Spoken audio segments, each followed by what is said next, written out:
Hello, writers, come write with me. My name is Michaela Greenwood. I create worlds for mind adventures. Welcome to my channel, Write with Michaela. Don't forget to like and subscribe and hit the bell so you can go on this journey with me. Excuse me. Today is Friday, which is story time, or the day of our chapter exchange. If you're writing with me and you wish to exchange chapters, then send your chapter with written permission to writewithmichaela@gmail.com. I will post the email address at the end of the video. I am looking forward to reading your chapters, even if I can't read them all on the channel.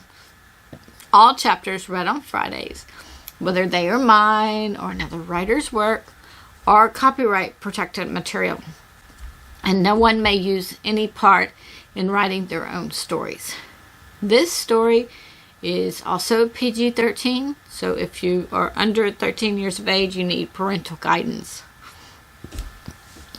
The story is in its rough draft stage, just as the last story we heard, and as the analogy explained on Tuesday. The title of this story is Tajiia. And today we are reading the last chapter, chapter 22. If you would like to read along, then send to the email I stated earlier and request a PDF of the chapter. Make sure you are specific about either City of the Ancients or Tajiia, which chapter. Now, let's start. Tajiia, chapter 22, Aftermath. Oh, side note, before we start, this is the epilogue of the story because the last chapter was the battle with everything going on, and they're going to the castle and they had all the fighting. So this is after the battle. This is the epilogue. So there's a clue for you that are following me on prologues, epilogues, and stuff like that. Okay. Arshwea got up and checked on Cessny and the three with her. Cessny was the only one alive. A witch and a warlock to the side that had put up air walls weren't moving, but Arshwea thought they were breathing. Tharkek and Raisler went over to Tajiia. Tajiia raised her head and said, "King Pomodestone got away, but Anton went to look for him and more soldiers." "Can you get up?" asked Raisler. "Your people need to see you." The dragon raised its head. Balak gathered up the books and the oval container. Tharkek and Raisler gave her a hand up, and Balak handed her the things. Tajiia smiled at Balak. "Thank you for helping. I nearly panicked when the book slid out, but you brought the book to Arshwea. She dropped the things in the correct pouches." Balak replied, "I wanted to be with you. I wasn't strong enough yet to help you fight the magic of the king's wizards, but..." He slipped his hand in hers and raised her hand to his lips. He kissed her hand and then ran out of the room. Tajiia looked at her hand and then looked the way Balak had run. Then she looked up at Raisler and Tharkek. The two men grinned. Then they turned Tajiia to head out. As they were leaving out the back door, Tajiia stepped over King Pomodestone's dead body, and after she got to the courtyard and looked around at all the dead bodies, then Anton was reporting the status. Chancellor Wildcart wanted to know about the sand that was everywhere, and the feathers, and every other unusual thing he saw. Tokrel said, "Well, all the warnings might fill several books." Several around her laughed, but they started cleaning up. They used their magic to aid them.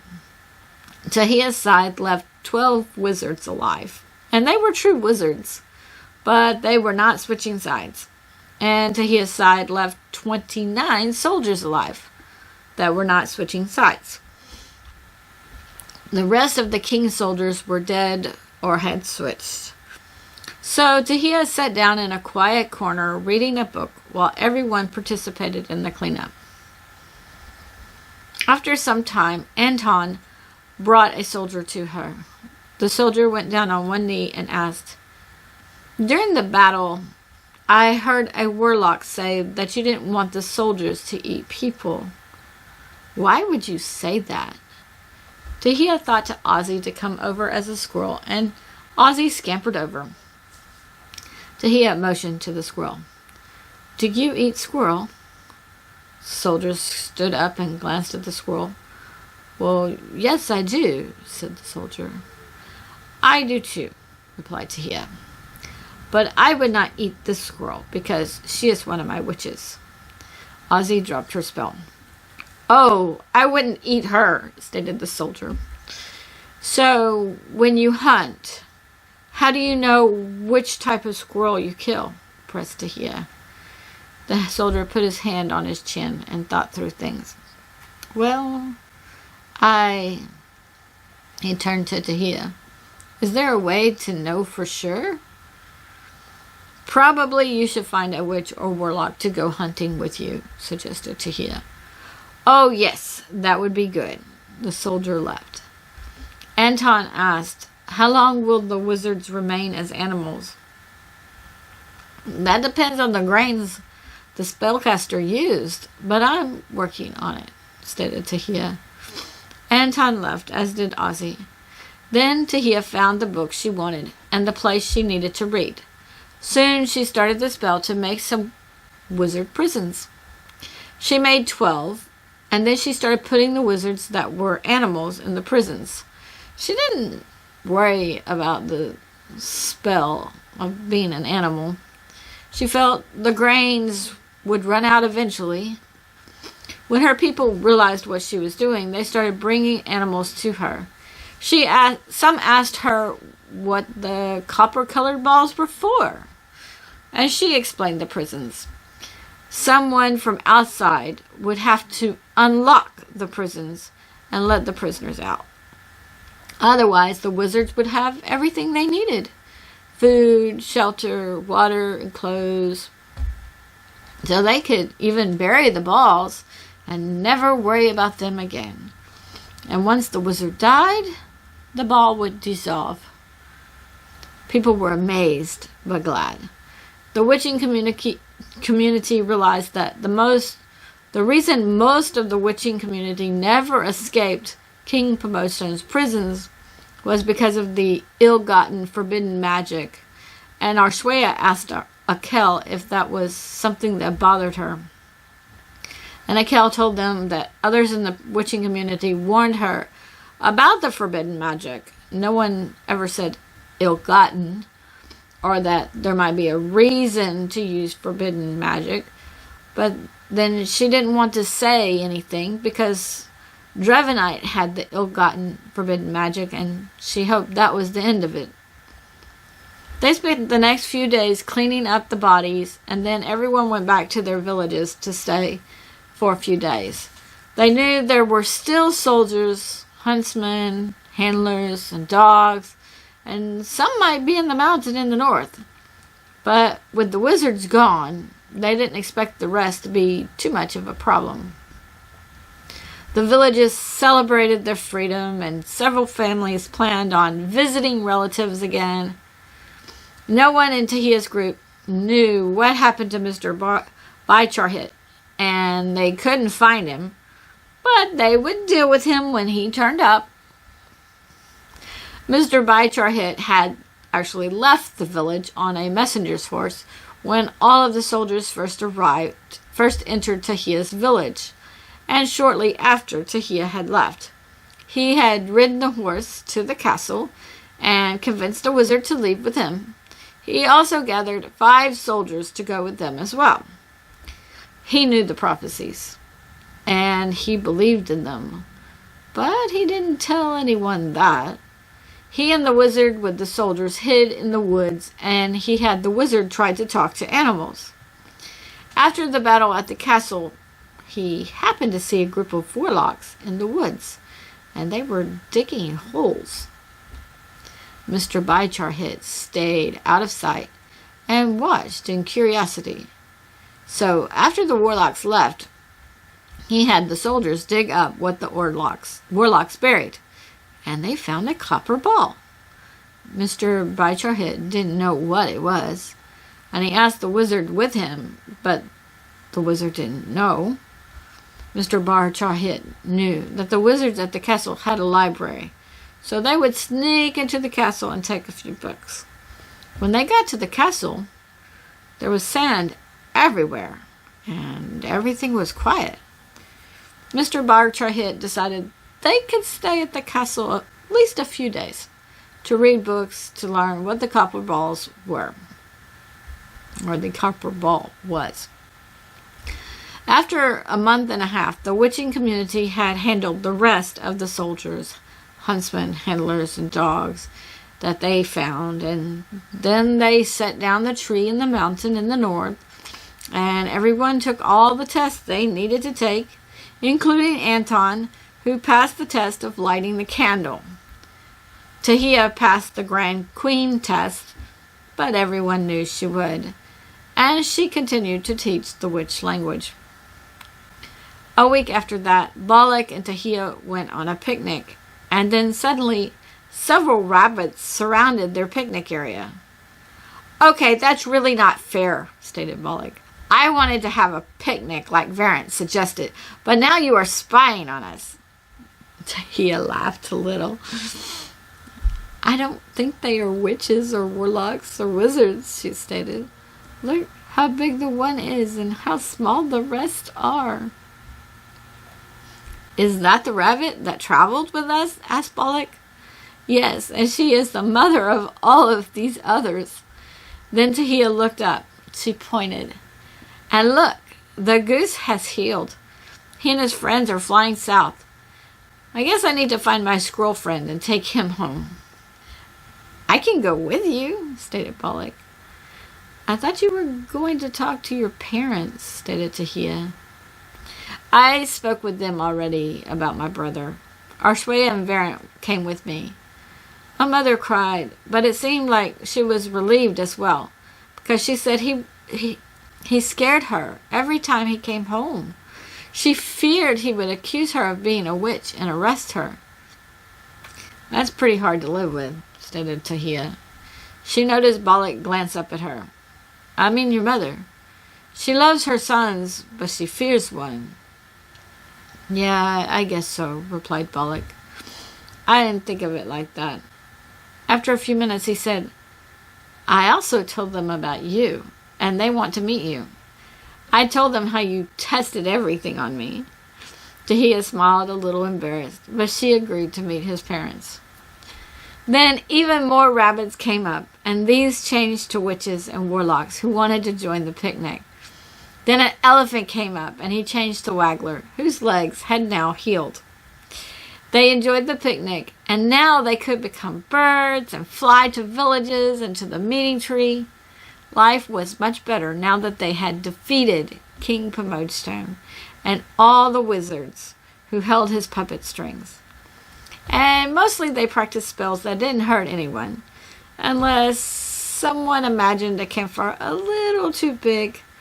But someone was always ready with a water spell when that happened. The wizard with Mr. Ch walked up to Mr. Ch. "I think I found what we're looking for." Mr. Ch read the passage. "Well, can you unlock this prison?" "That will take more time," said the wizard. "I will have to read some more." "We can stay as long as we need to," replied Mr. Ch. "It doesn't seem like anyone is here or anyone is coming back. While you read, I'm going to send a couple of soldiers to the nearby villages to spy." The wizard looked questioningly at Mr. Ch. "Don't worry, they will dress like villagers." At this point, the wizard and Mr. Ch didn't know there was more than one copper ball or how many there were. They also didn't know that the ones Tajiia buried, she buried like she had buried her witch books before, and no one would ever find those. Okay, writers, that is the end of Tajiia. I feel like we wrapped things up nicely. I still think I could go back a chapter and mention what Akel feared so that you had more of a foreshadow there.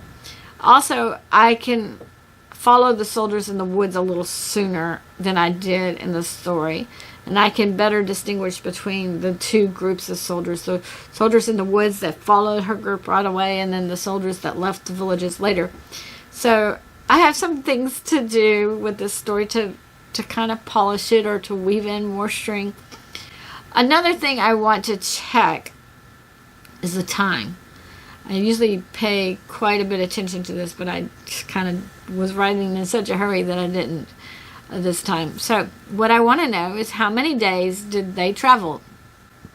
How many days did Raisler tell Tajiia in the beginning? I will have to adjust whatever Raisler said as necessary. If he said 3 to 4 days and it was 6 days, then he's going to have to adjust what he says.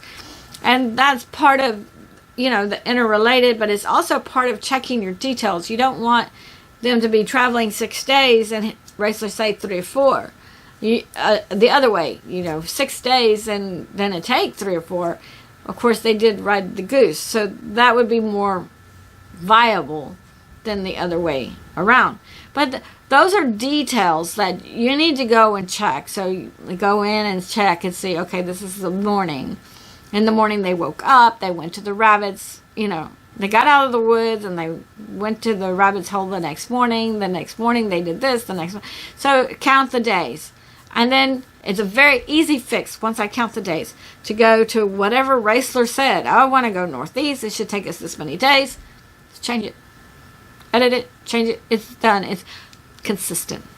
That makes it consistent, and that makes it to where your readers aren't like, he said this, and, that kind of thing. And you can add to it. Like if he said a shorter time and it's taking longer time, maybe it's taking longer because there's more people walking. He goes on his own. He walks faster. He doesn't take as many breaks. There are things to do to fix it. But you have to pay attention to that detail and you have to fix it. Or I have to fix it in this story. You have to fix it in your story. Now, on another run, I probably need to add some weather.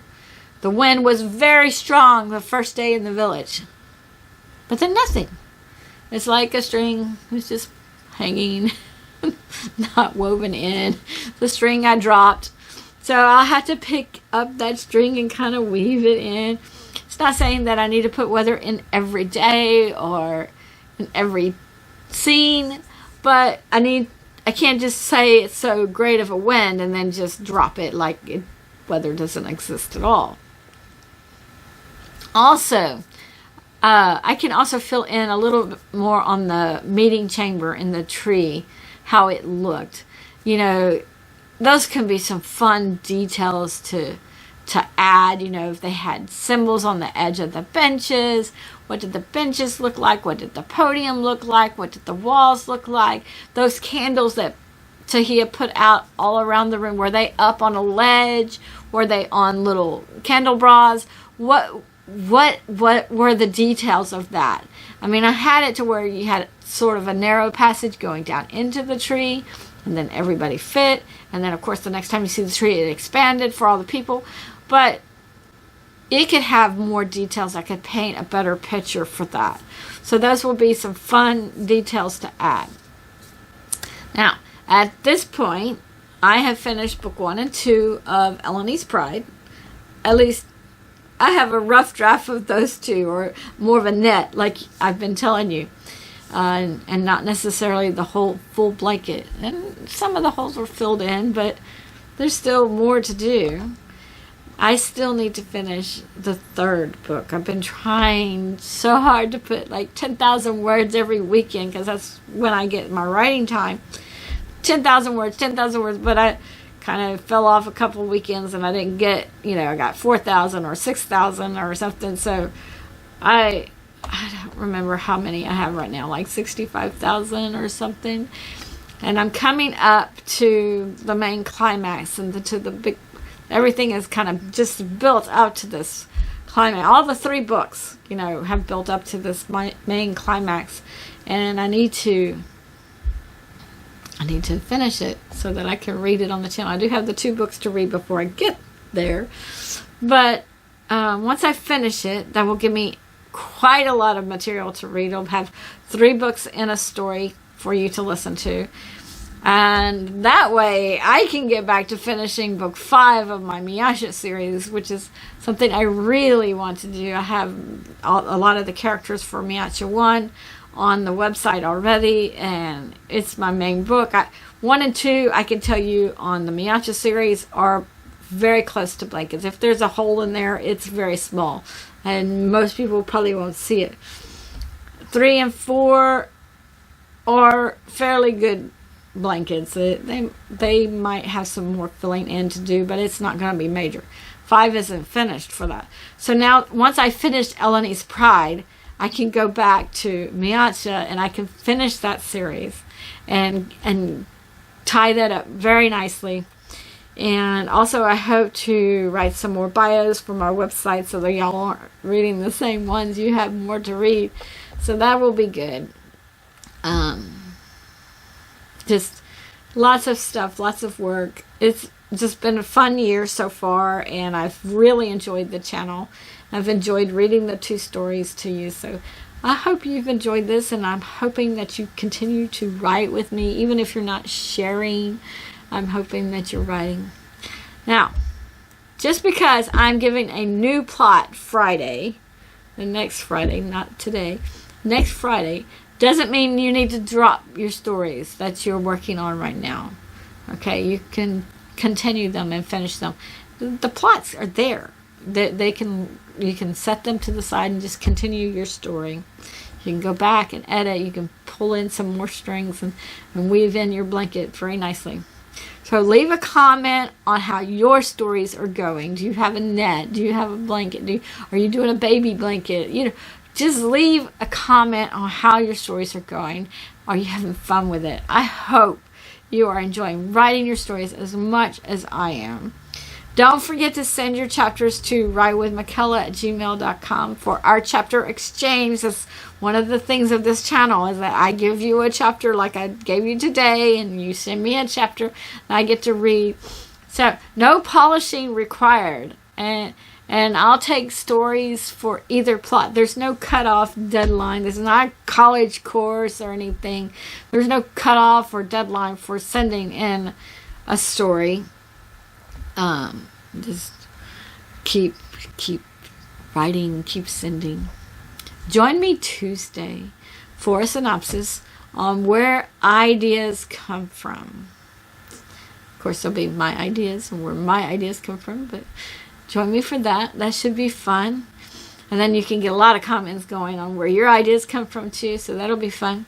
Join me Friday for the new shared plot. I will have to pull out that plot between now and then. Sometimes I find it hard to pull out that bare bones plot after I've written the story. The first plot I gave you, I had written for my daughters before I wrote one word on our stories, before I wrote on my story. But after I write the stories, I have to think of how to say things to give you options. Like in this story, when I gave you the plot, I didn't want to tell you that you have to have witches. You know, so I had to think of a way to describe, you know, a group that would be prejudiced against and stuff like that, so that you could do it, so you could take it and make it your own. So I have to think of how to say things to give you all those options and leave your options open. Visit my website, bymichaela.com, and read some character bios.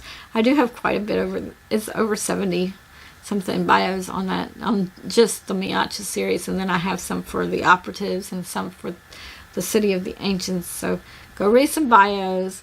Leave a comment so far on which characters on the website are your favorites so far. And don't forget to hit like and subscribe and the bell so we can continue to write together. Thank you for joining me today. I really appreciate your participation. If you know someone who would like this video, then please share it with them. This is Michaela with Write with Michaela. Bye for now.